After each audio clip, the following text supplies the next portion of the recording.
Okay, I think my last Psychodrome video, I was really tired while I was talking about Psychodrome, and I don't think it made any, like, a single lick of sense.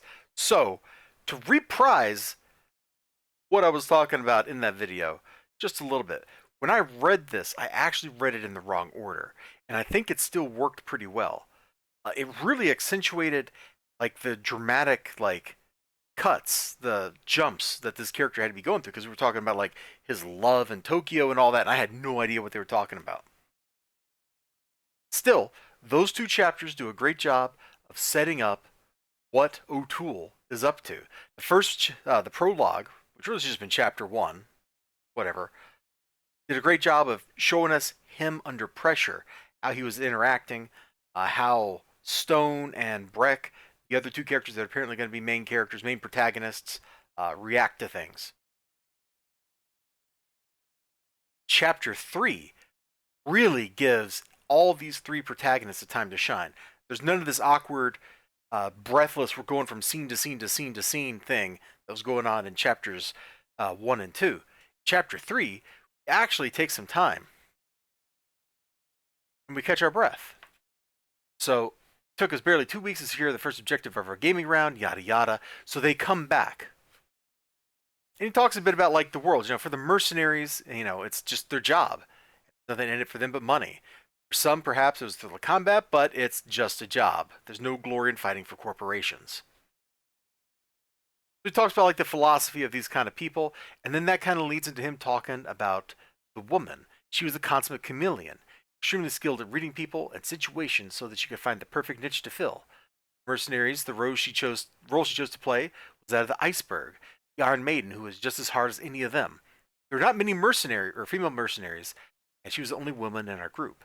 So he's talking about, I think his name was Stone, right? Please somebody got that right. Please somebody got that right. Yep, Stone Winters. Yes. Oh, we're so good.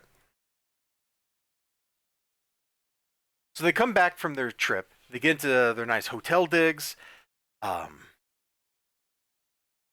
He watches the show, actually. Yeah. So he watches back what they did, but from Breck's perspective, and it kind of blows his mind. This is why I'm talking about, like, this chapter, like, really gives these characters a chance to show off that they're people, that they're not just objects.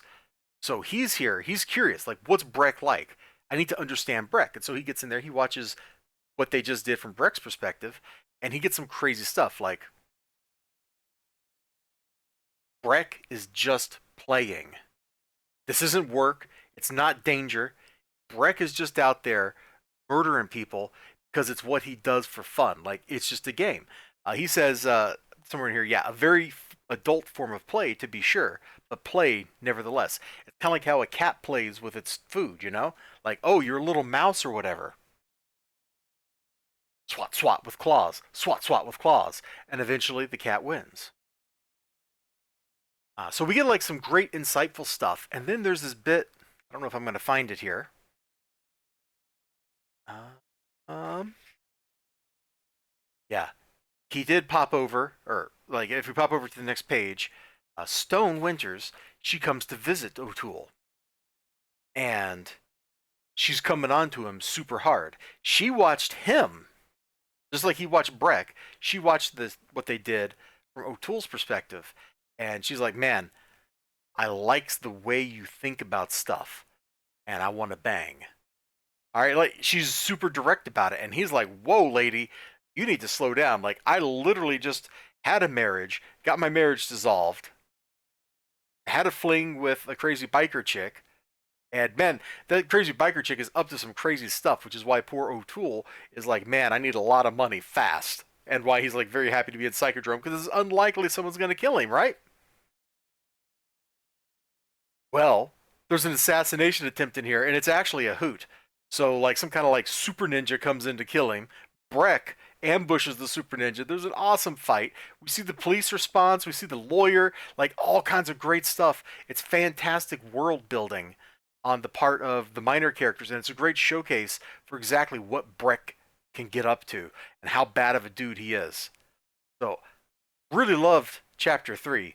It took all the stuff from the prologue, from the first 2 chapters and kind of wrapped it up in a package that said, hey, this is where the book is actually starting. You've now seen the 3 protagonists in action. You've seen how we got the story to this point. You've seen some of the backstory of the lesser 2 protagonists, and we spent a lot of time with O'Toole learning about him. It's a good way to start the story. All right, there we go. Psychodrome.